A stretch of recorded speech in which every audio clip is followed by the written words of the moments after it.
Good morning students. गुणसूत्र के बारे में टॉपिक चल रहा था अपना, जिसमें गुणसूत्र के संदर्भ में सामान्य जानकारी, इसका आकार, आकृति, गुणसूत्रों की संख्या, इन सब के बारे में अपन ने अध्ययन कर लिया था। आज अपन टॉपिक ले रहे हैं अपना गुणसूत्र की संरचना, यानी गुणसूत्र की किस प्रकार से संरचना होती है। तो देखो, एक सामान्य गुणसूत्र की अपन संरचना बनाते हैं। तो एक चित्र मैंने बनाया है गुणसूत्र की संरचना का, जिसमें अपन को संरचना के अंदर इन 5 भागों का वर्णन करना है। एक तो है पेलिकल, दूसरा है मैट्रिक्स, तीसरा क्रोमोनिमेटा, चौथा क्रोमोमियर्स और पांचवा है सेंट्रोमियर। सेंट्रोमियर को अपन गुणसूत्र बिंदु भी कहते हैं। ठीक है, तो इन 5 भागों को संरचना में अध्ययन करेंगे। चित्र अपन ने बनाया है इस प्रकार से गुणसूत्र की संरचना में, जिसमें इन 5 भागों को दिखाया गया है। देखो, एक सामान्य गुणसूत्र की संरचना में अपन देखते हैं तो सबसे पहला भाग होता है इसका पेलिकल। पेलिकल क्या होता है कि गुणसूत्र जो होता है उसके चारों तरफ का एक पतला आवरण, ये चारों तरफ जो ये आवरण बनाया है मैंने, ये आवरण जो होता है ये पेलिकल कहलाता है। यानी गुणसूत्र का आवरण जो होता है उसको पेलिकल कहते हैं। उसके बाद में है मैट्रिक्स। इस पेलिकल के अंदर अनानुवंशिक प्रकृति का कुछ द्रव्य पदार्थ, लिक्विड प्रकृति का पदार्थ भरा रहता है, जिसका कोई आनुवंशिक पदार्थ से कोई लेन देन नहीं होता है। अंदर पाया जाने वाला तरल पदार्थ जो होता है वो मैट्रिक्स या अधात्री कहलाता है। मुख्य चीज़ें जो होती है गुणसूत्र की, वो अन्य ये जो 3 नाम लिखे हैं मैंने, ये गुणसूत्र की मुख्य चीज़ें हैं। ये 2 चीज़ें मैंने बताई, एक तो आवरण और एक मैट्रिक्स।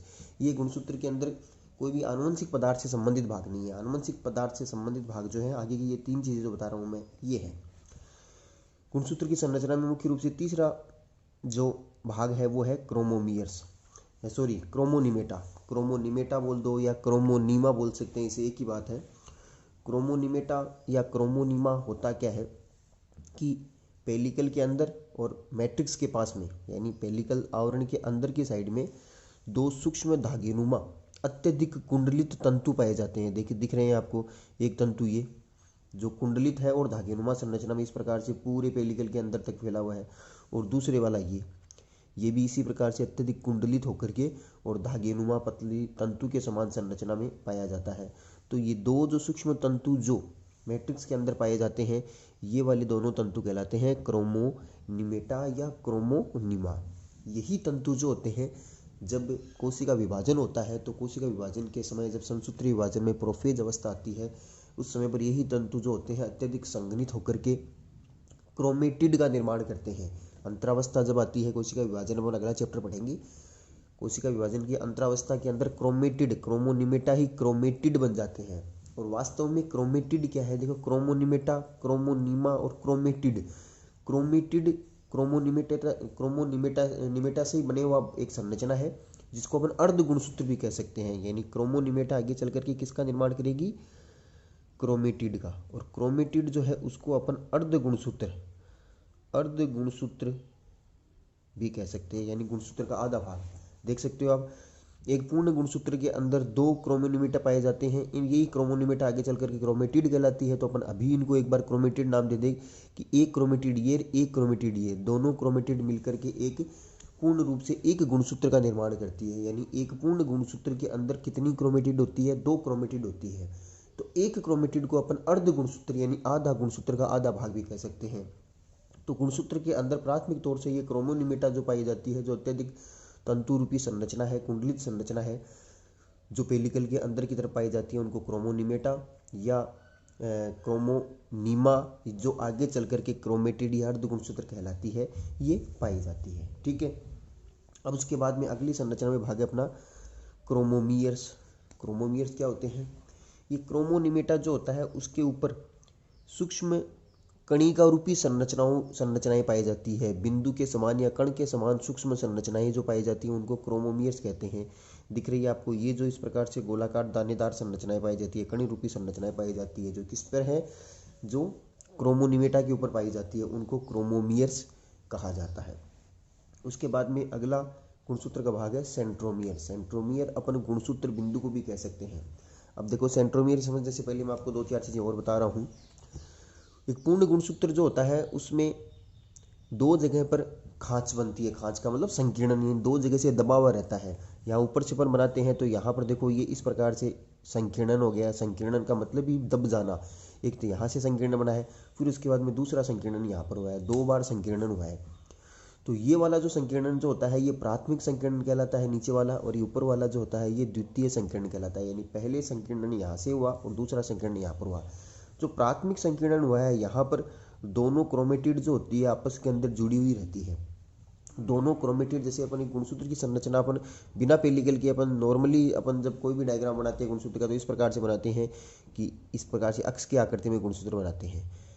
इसमें चारों तरफ पेलिकल नहीं बनाया है अपन ने, सिर्फ ये दो अक्ष की आकृति में क्या बनाई है अपन ने, दो क्रोमेटिड बनाई है, एक क्रोमेटिड ये और एक क्रोमेटिड ये। दोनों क्रोमेटिड एक फिक्स जगह पर आपस में जुड़ी हुई है। यानी इस प्रकार से अपन और ज़्यादा मैं इसको क्लियर करने के लिए इस प्रकार से बना दूँ कि दोनों क्रोमेटिड एक जगह से जुड़ी हुई है। जहाँ से ये जुड़ी हुई है वास्तव में ये प्राथमिक संकीर्णन होता है। और इस प्राथमिक संकीर्णन को अपन क्या कह सकते हैं, गुणसूत्र बिंदु या सेंट्रोमियर कहते हैं। यानी गुणसूत्र की संरचना में पाए जाने वाला प्राथमिक संकीर्णन जो होता है उसे ही सेंट्रोमियर या गुणसूत्र बिंदु कहलाता है। यह वो स्थान होता है जहाँ पर गुणसूत्र के दोनों क्रोमेटिड आपस के अंदर जुड़ी हुई रहती है। तो सबसे महत्वपूर्ण भाग हो गया है ये सेंट्रोमियर, क्योंकि जब कोशिका विभाजन जब होता है तो कोशिका विभाजन के समय गुणसूत्रों का भी विभाजन होता है। तो गुणसूत्र विभाजन होता है समसूत्री विभाजन में। तो समसूत्री विभाजन के अंदर इस सेंट्रोमियर वाले भाग से यानी इस गुणसूत्र बिंदु वाले भाग से दोनों क्रोमेटिड जो होती है अलग अलग होती है। कोशिका विभाजन के अंदर अगले चैप्टर में पढ़ेंगे अपन, दोनों क्रोमेटिड अलग अलग होती है। अर्ध गुणसूत्र आपस में सेपरेट होते हैं, पृथक पृथक होते हैं। तो पृथक पृथक किस बिंदु से होंगे, जिस बिंदु से जुड़े रहते हैं वहीं से अलग होंगे। तो सेंट्रोमियर या गुणसूत्र बिंदु वो स्थान होता है जहाँ पर गुणसूत्र की दोनों क्रोमेटिड आपस में जुड़ी रहती है। इस भाग को प्राथमिक संकीर्णन भी कहते हैं। और इस वाले भाग से ही समसूत्री कोशिका विभाजन के समय दोनों क्रोमेटिड जो होती है वो अलग अलग होती है। तो प्राथमिक संकीर्णन जो होता है वो गुणसूत्र बिंदु कहलाता है। उसके बाद में दूसरा संकीर्णन जो होता है उसको अपन द्वितीय संकीर्णन ही कहते हैं, इसका कोई उपनाम नहीं होता, 2 बार संकीर्णन होता है। अब दोनों संकीर्णों के बाद का भाग यानी द्वितीय संकीर्णन के बाद का भाग जो होता है गुणसूत्र का उसको टीलोमर कहते हैं। और प्राथमिक संकीर्णन के पहले का जो भाग होता है ये वाला जो गुणसूत्र का सबसे किनारे वाला अंतस्थ भाग जो होता है ना, प्राथमिक संकीर्णन के पहले अंतस्थ भाग जो होता है उसे सैटेलाइट भाग कहा जाता है। ये आपको ध्यान में रखना है। सैटेलाइट कहाँ पर है, प्राथमिक संकीर्णन से पहले गुणसूत्र का अंतस्थ भाग, अंतिम भाग जो होता है जो गोलाकार होता है उसको सैटेलाइट कहते हैं। और द्वितीय संकीर्णन के बाद का जो गुणसूत्र होता है उसको टीलोमर कहा जाता है। अब एक चीज़ यहाँ पर वो नजर आ रही है आपको, यहाँ पर प्राथमिक संकीर्णन के बाद में यानी सैटेलाइट के जस्ट पास में एक विशिष्ट संरचना और पाई जाती है जिसको केंद्रिका संगठन बोलते हैं। केंद्रिका संगठन या इसको अपन NOR क्षेत्र भी कहते हैं। NOR का मतलब न्यूक्लियोलर ऑर्गेनाइजेशन रीजन, क्षेत्र का मतलब region, nucleolar organization region, R का मतलब रीजन। न्यूक्लियोलर यानी न्यूक्लियोलस, न्यूक्लियोलस किसे कहा था अपने, केंद्रिका को कहा था। केंद्र की संरचना मैंने आपको बताई थी। केंद्र के अंदर पाई जाने वाली एक विशिष्ट गोलाकार संरचना केंद्रिका कहलाती है जिसका काम था RNA का निर्माण करना, राइबोसोमल RNA का निर्माण करना। तो गुणसूत्र का ये स्थान जहाँ पर केंद्रिका जो होती है जुड़ी रहती है उसको केंद्रिका संगठन या NOR क्षेत्र कहा जाता है। ये कहाँ पर पाया जाता है, प्राथमिक संकीर्णन के जस्ट पास में और सैटेलाइट DNA के बीच में। प्राथमिक संकीर्णन और सैटेलाइट क्रोमोसोम्स के बीच में केंद्रिका संगठन पाया जाता है जहाँ पर केंद्रिका जो होती है गुणसूत्रों से जुड़ी हुई रहती है।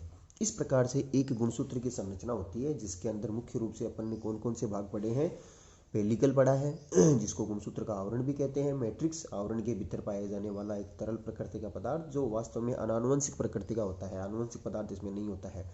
फिर क्रोमोनिमेटा, वास्तव में गुणसूत्र की संरचना में मुख्य भाग क्रोमोनिमेटा ही होती है। 2 सूक्ष्म अत्यधिक कुंडलित तंतु होते हैं जो प्राथमिक संकीर्णन वाले स्थान पर आपस में जुड़े हुए रहते हैं। क्रोमोमियर्स, क्रोमोनिमेटा के ऊपर पाए जाने वाले कणिका रूपी या दानेदार संरचना क्रोमोमियर्स कहलाती है। और सेंट्रोमियर या गुणसूत्र बिंदु या प्राथमिक संकीर्णन वो स्थान है जहाँ पर दोनों क्रोमोनिमेटा या क्रोमेटिड जो होती है आपस में जुड़ी रहती है। और विभाजन के समय, कोशिका विभाजन के समय पर इस वाले स्थान से ही गुणसूत्र जो होते हैं वो अलग अलग होते हैं। इस प्रकार से एक गुणसूत्र की संरचना पाई जाती है। तो आज के टॉपिक में अपने गुणसूत्र की संरचना के बारे में पढ़ा है। आगे गुणसूत्र वाला टॉपिक अपना अभी तक कंप्लीट नहीं हुआ है। गुणसूत्र के काफ़ी सारे प्रकार और बनते हैं जिनको अपन अगले वीडियो के अंदर फिर से पढ़ेंगे। इससे पहले वीडियो के अंदर मैंने आपको 2-3 दिनों से वीडियो में थोड़ी सी टेक्निकल प्रॉब्लम चल रही है तो आपके पास प्रॉपर वीडियो नहीं आ पा रहे थे। मगर इससे पहले गुणसूत्र के टॉपिक जो चला था उसमें अपन ने पहले क्या क्या पढ़ लिया था उसके बारे में थोड़ा सा मैं आपको बता देना चाहता हूँ। अपन ने गुणसूत्र वाला टॉपिक स्टार्ट किया था, गुणसूत्र की खोज किसने की थी, गुणसूत्र नाम किसने दिया था, इसके बारे में पढ़ा था। फिर गुणसूत्रों की संख्या, एक विशिष्ट जाति के जीवों में गुणसूत्र की संख्या कितनी होती है, द्विगुणित गुणसूत्र, अगुणित गुणसूत्र, इनके बारे में पढ़ा था। और इसका आकृति और आमाप के बारे में पढ़ लिया था अपन ने। आज अपन ने गुणसूत्र की संरचना के बारे में पढ़ा है। गुणसूत्र के प्रकार वाला टॉपिक अगले वीडियो के अंदर अपन फिर से डिस्कशन करेंगे। Thank you.